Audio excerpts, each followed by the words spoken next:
Louvamos ao nosso Deus por essa tão rica oportunidade de estarmos na sua casa para louvar e bendizer o seu santo nome. Ver essas crianças usadas por Deus através de cada gesto, de cada louvor. Jesus está no nosso meio, irmãos. Agradeço ao nosso pastor pela confiança em poder cooperar junto com a igreja nesta noite e também aqui na nossa escola dominical. Mas eu não poderia deixar de aproveitar a oportunidade, meu pastor. Existe uma máxima que diz que tem 3 coisas que não se voltam atrás: a flecha atirada, a palavra dita e a oportunidade perdida. E a oportunidade que Deus nos concedeu, eu quero convidar a todos para participarem da nossa escola bíblica dominical. E tem sido uma bênção. Todos os domingos, a partir das 9h30 da manhã, estamos aqui juntos, louvando a Deus e aprendendo a sua palavra. Hoje tivemos uma lição maravilhosa, onde falamos e aprendemos sobre a divisão do reino. No próximo domingo, estaremos falando sobre Acabe e Elias. E eu quero convidar você e sua família para participar da escola dominical aqui no Templo Central. Será uma bênção, será um prazer ter você aqui conosco. Meus amados irmãos, o texto que lemos no Salmo 39, do 1 ao 7, foi o texto que Deus colocou em meu coração para uma breve reflexão nesta noite. O livro de Salmos, ele é chamado pelos judeus do livro de louvores ou louvores. Isso já revela e já mostra o seu principal objetivo. O livro é usado em muitas cerimônias e rituais religiosos entre os judeus. Como curiosidade, não é à toa que o livro de Salmo fica justamente no coração da nossa Bíblia. O Salmo 117 é o capítulo central da nossa Bíblia. E o Salmo 118, verso 8, contém o versículo central da palavra de Deus na nossa Bíblia. Dentro de toda a Escritura Sagrada, o livro mais citado no Novo Testamento é o livro de Salmos. Uma das grandes características do livro de Salmo é que ele é um grandinário, uma coleção de hinos compostos por vários autores, claro que todos sobre a ação do Espírito Santo de Deus. Davi é considerado o maior autor dos salmos, e alguns chamam do Salmos de Davi, por esse motivo. Se pudéssemos, amados irmãos e irmãs, Igreja do Senhor, dar um título ao livro dos Salmos, seria as expressões de orações e cânticos a Deus em toda a extensão da experiência humana. Um dos maiores pesquisadores do Antigo Testamento, na qual está inserido o livro de Salmo, Stanley Ellison, ele diz que a essência do livro de Salmo é a religião. E por quê? Porque é no livro de Salmo que os autores expressam a grande necessidade humana de se aproximar de Deus. O livro de Salmo, de forma pedagógica, ele é dividido em 5 partes, E esse salmo que lemos hoje aqui, que estamos meditando nele, está inserido na primeira parte dessa divisão. O Salmo 39, ele é classificado como um salmo de lamento individual. E o salmo de lamento, ou de lamentações, são um dos mais numerosos no livro de Salmos. Chegam a 30. Os títulos ou epígrafes, aquilo que a gente encontra em algumas das Bíblias, logo em cima dos capítulos ou em alguns deles, foram colocados depois para favorecer a minha leitura e a sua leitura e a nossa compreensão. Esse salmo, temos algumas epígrafes ou alguns títulos, dentre eles, um salmo de apelo e de ajuda.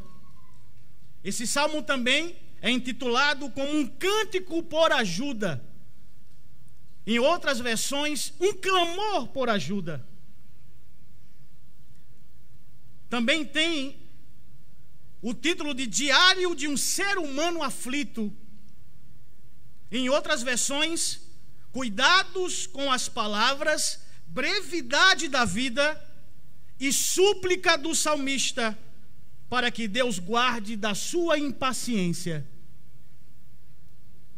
Meus amados, o contexto, o cenário deste salmo revela para nós um momento de grande aflição, de grande dor, de grande luta, de grande tribulação que o salmista estava passando. O texto não mostra a causa desta aflição, desta dor, desta tribulação a qual o salmista estava vivendo. Podemos conjecturar que o motivo podia ser uma enfermidade, algo de ordem psicológica, psicossomática, ou até pecado. Sabemos que existem enfermidades na área física, mental e espiritual. E o contexto a qual esse salmo foi escrito revela tudo isso, um momento de dor, de provação, de angústia, de incerteza na vida do salmista. E não é muito diferente com o contexto de alguns de nós. Alguém certamente já passou aqui por um momento de luta, de dificuldade, de dor, de angústia, de tribulação, onde as intempéries da vida vêm açoitar o nosso barco na caminhada. Vivemos ainda um momento de pandemia, um momento muito difícil.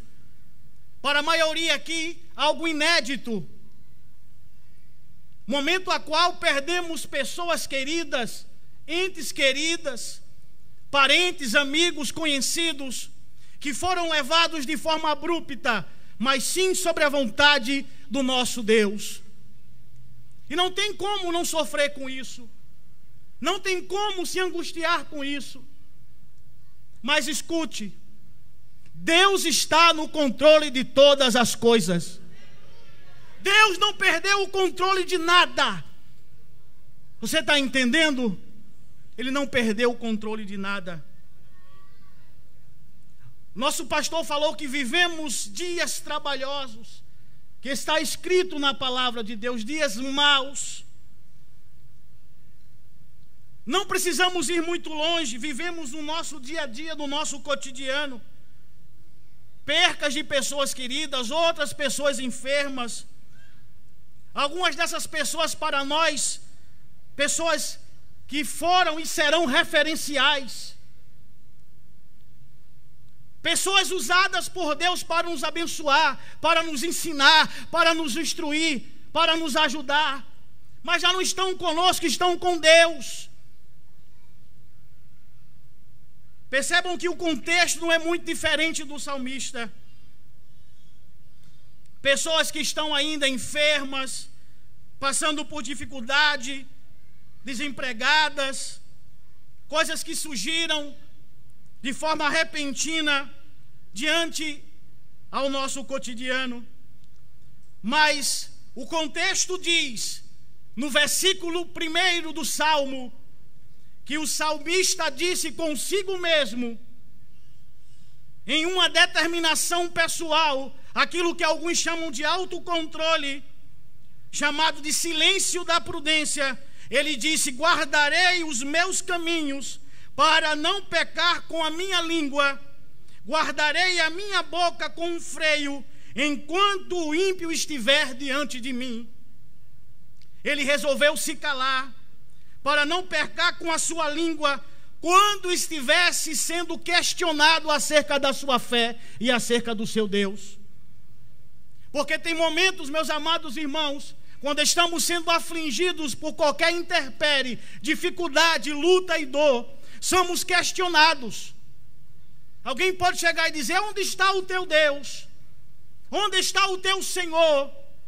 Onde está a tua fé? Mas a Bíblia diz: se pelo nome de Jesus você for vituperado, zombado, escarnecido, bem-aventurados somos, porque sobre nós está o Espírito Santo de Deus.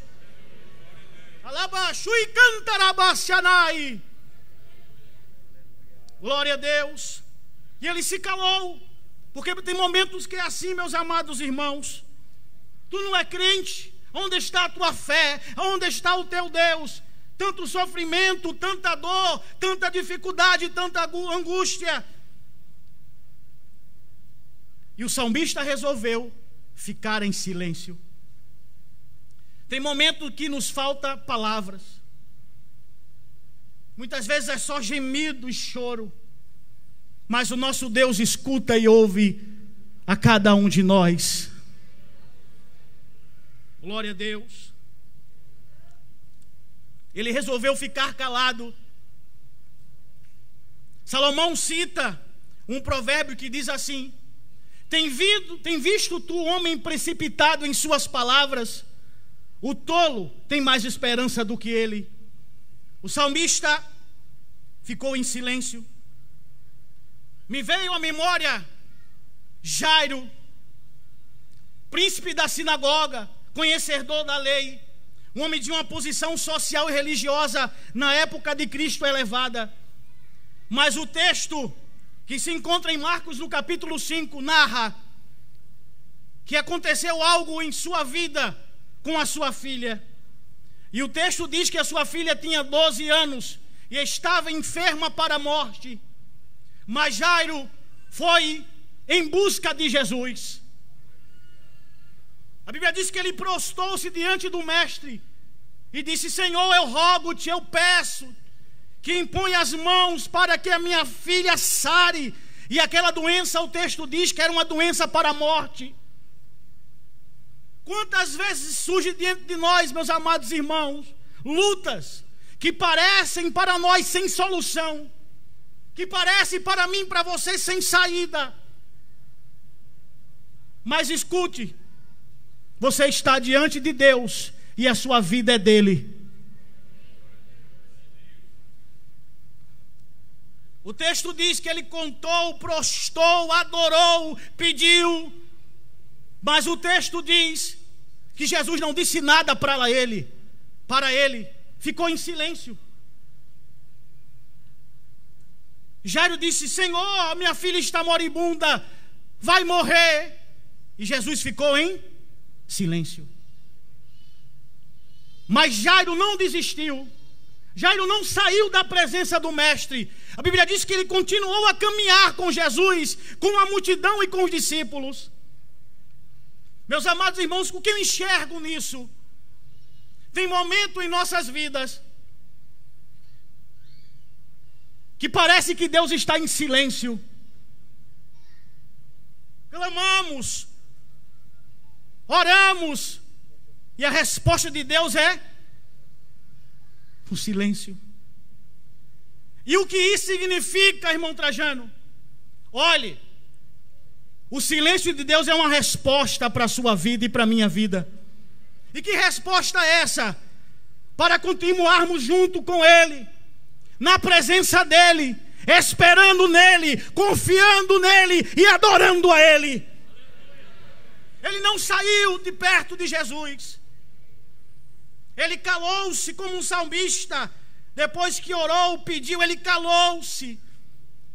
E o texto diz, ele saiu caminhando. A mulher que sofria há vários anos de hemorragia, colocou um propósito em seu coração de tão somente tocar nas vestimentas de Jesus, seria sarada.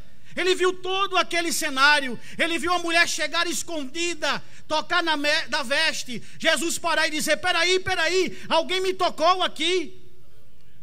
E foi indagado pelos discípulos: mestre, é muita gente, como é que tu diz que alguém te tocou? Nesse empurra, nessa muvuca. Jesus disse: olha, alguém me tocou diferente, porque de mim saiu poder. Foi quando aquela mulher disse: Jesus, fui eu. Eu estava necessitada, eu estava enferma, mas pela fé eu coloquei um propósito no meu coração de tão somente tocar as tuas vestes eu seria sarada. E Jesus disse: ser sarada, estás curada. Percebam que Jairo estava vendo tudo aquilo e estava em silêncio. Ele poderia, meus amados irmãos, indagar e questionar: Jesus, eu cheguei aqui primeiro, eu me revelei, eu contei a minha história, eu me prostrei, eu sou um homem de condição, eu sou um homem de posse, eu sou um religioso, eu estou aqui primeiro. Mas não, pelo contrário, ele não saiu de perto de Jesus. Meus amados irmãos, igreja do Senhor, no momento a qual Jesus dava a resposta para aquela mulher, o milagre acontecia. O texto diz que ainda Jesus falando, chegaram os amigos de Jairo e disseram para ele: Jairo, a tua filha está morta. Não incomodas mais o mestre. Meus amados irmãos, muitos aqui são pais, mães, alguns avós e avós têm netos, como eu. Grande é a dor quando estamos com um filho, com a filha, com um neto ou bisneta doente. Deus sabe, a gente quer que aquela enfermidade se transfira para a gente, se tivesse condição. Mexe com toda a estrutura de um pai e de uma mãe, de um avô e de uma avó. Quem tem filhos aqui sabe como é isso. Está enfermo, e quando a enfermidade muitas vezes não é curada, a gente começa a ficar aflito. E percebam que o texto diz que aquele homem ouviu a notícia que ele não queria ouvir: ela está morta. Mas volto a dizer, Jesus está no controle de todas as coisas. Aleluia, aleluia, aleluia, aleluia, aleluia, aleluia. Glória a Jesus. E o texto diz que naquele momento, meus amados irmãos, tem momento que Deus fica em silêncio, para que a gente continue com Ele, junto com Ele. Mas Deus sabe o meu limite e o teu limite. Ele sabe o momento a qual tem que se dirigir de forma individual a você e a mim. Porque o texto diz que Jesus falou para Jairo. Ele não falou para os discípulos, ele não falou para a multidão, ele não falou para os amigos de Jairo. Ele falou para Jairo e disse: Jairo, creia tão somente, não temas. Você está entendendo? Você está entendendo? Mesmo que tudo pareça contrário, a palavra de Deus nos diz nesta noite: não temas, creia tão somente. Alabaixo e cantarabáciai. Não se é porta fechada, pastor, está difícil. Não se preocupa, creia, porque a porta pode abrir e vai se abrir. Senhor, olha, pastor, eu fui diagnosticada, o médico já disse, olha, o caminho é difícil, é isso, é que não se preocupa, não temas, creia tão somente. Que tem momento que a gente precisa ouvir a voz de Deus. A gente precisa ouvir a voz, a resposta de Deus. Imagina um ânimo, e o texto diz, a narrativa diz que ele saiu para sua casa. Jesus entrou com os pais daquela criança, e ali o milagre aconteceu. Aquela moça ressuscitou para a glória do nosso Senhor e Salvador Jesus Cristo. Como voz profética nessa noite, meus amados irmãos, eu quero te dizer que Jesus vai entrar com providência em muitos dos lares aqui. Abaixo e cantorabácia. Aleluia. Glória a Deus. Glória a Deus. No verso 2, o salmista, com seus pensamentos frustrados, em volta a tanta luta, em volta a tanta dificuldade, o texto diz que ele calou-se até acerca do bem. Aí eu acho, de maneira particular minha, que aí ele passou do limite. Ele disse, olha, até diante do bem eu me calei. E tem momento que é assim, irmãos, quando estamos na dificuldade, na dor, não temos nem força para falar. Mas escute, eu não sei o que você está passando hoje, eu não sei se o contexto é parecido com o do salmista, mas fale do grande amor de Deus na sua vida. Fale dos milagres que aconteceu na tua vida, e pela fé, aqueles que ainda irão acontecer. Bendito seja o nome santo de Jesus. Não se cale, exalte, adore, fale do amor de Deus. Fale. Fale. Glória a Jesus. Aquilo provocou inibição. Mas o texto diz que ele calou até acerca do bem, e a sua dor se agravou.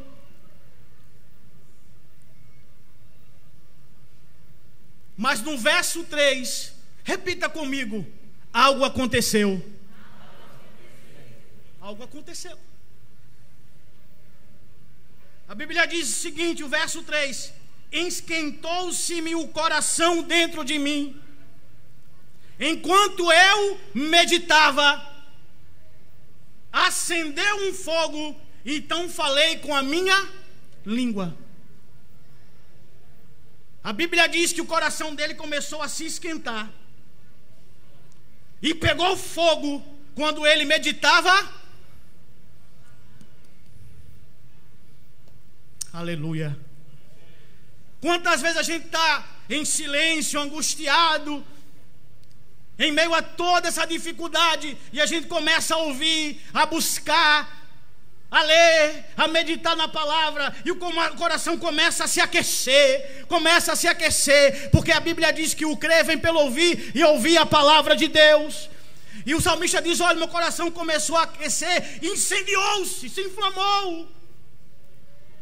E quando o coração dele se inflamou no fogo do Espírito, ele abriu a sua boca e orou a Deus, buscou ao Senhor e disse em oração: faz-me conhecer, Senhor, o meu fim, a medida dos meus dias, qual é, para que eu sinta quanto eu sou frágil. Eis que contam meus dias com palmos. O tempo da minha vida é como nada diante de ti. Essa foi a oração de Davi, do salmista. Todo homem, por mais que firme que esteja, ele é totalmente vaidade, frágil, um sopro. E ele diz que todo homem anda na vã aparência. Muitos se inquietam por tantas coisas, amontoam riquezas, mas não sabe quem as levará. Ele reconheceu, meus amados irmãos, a brevidade da vida, a sua fragilidade quando orou a Deus, e a frustração de viver a vida sem o Senhor. Quer viver uma vida em abundância? Viva em Deus. Quer viver uma vida plena? Viva em Deus. Por mais que o ser humano ache-se alguma coisa, por mais se ele se estribe no seu conhecimento, conheça as várias línguas, várias ciências, ele não sabe nem um segundo, nem um milésimo, centésimo de segundo do seu amanhã. Eu posso estar falando aqui agora e tombar sem vida, mas eu tenho convicção para onde eu irei. Ninguém sabe, ninguém conhece o seu amanhã. Nós somos como um sopro. Tiago diz que a vida é como um vapor, que ora é e ora desaparece, se dissipa. Mas volta a dizer, a minha vida e a tua vida estão nas mãos de Deus, o Todo-Poderoso. Glória a Jesus. Tantos buscam poder, fama, prestígio, posses, em vão. E vivem sem esperança, construindo a sua casa, a sua vida sobre areia. Mas todos aqueles que vivem, meditam, pregam, ensinam a palavra de Deus, a sua casa está sobre a rocha, o nosso Senhor e Salvador Jesus Cristo. A pergunta que não se vem a calar: onde está a nossa esperança? Quando eu ouvi e vi Yasmin cantar, aí se revela a nossa esperança. Quando vimos as crianças louvarem aqui, adorar a Deus, aqui está a presença da nossa esperança. Eu lembrei, e vou encerrar, do homem já ancião de dias, já idoso, está no capítulo 2 de Lucas, um homem chamado Simeão, de idade avançada, mas o texto diz que ele era um homem justo e temente a Deus. Era um homem que estava esperando, repita comigo, esperando a consolação de Israel. O texto diz que esse homem de idade avançada, um ancião, estava esperando a consolação de Israel, e o Espírito Santo estava sobre ele. O mesmo texto diz que foi revelado a ele pelo Espírito Santo de Deus que ele não morreria antes de ver Cristo o Senhor. E o texto diz, percebam, ainda pelo Espírito, o texto diz que o Espírito estava sobre ele, que o Espírito revelou a ele que ele não iria morrer sem ver Jesus, e pelo Espírito Santo foi levado ao templo. E o texto diz que os pais de Jesus, no costume judaico, levaram Jesus para ser apresentado no templo. E o texto diz, quando ele viu o menino Jesus, você está entendendo? Abra os seus olhos e veja aquela cena. Ele esperando,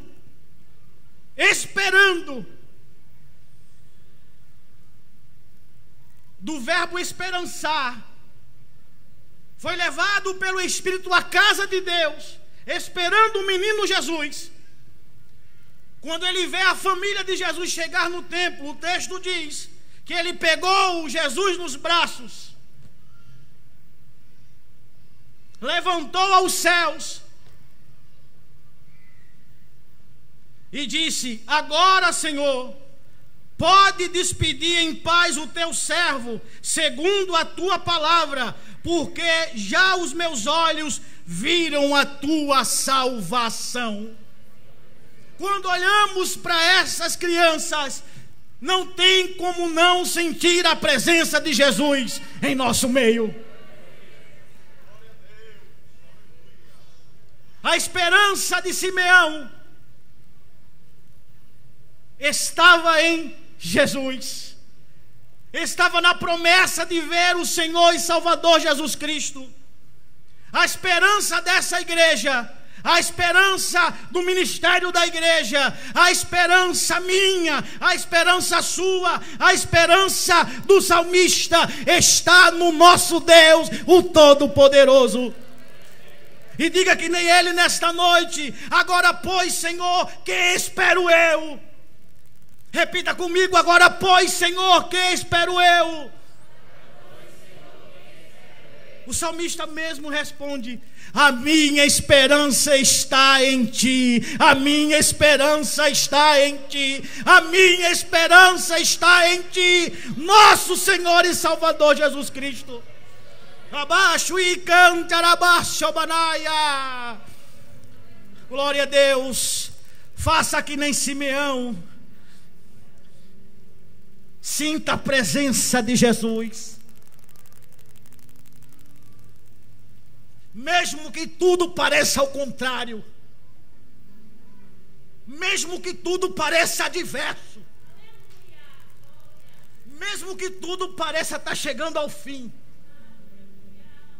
sinta, abrace, adore. Jesus está na tua vida e no controle de todas as coisas. Alabaxu e cantarabácia. Ele não mudou, ele é o mesmo. Sinta a presença de Jesus, adore a Ele. Ele não perdeu o controle de nada. A tua vida, a tua casa, a tua família, o teu trabalho, essas crianças, essa igreja, ela é do Senhor Jesus Cristo.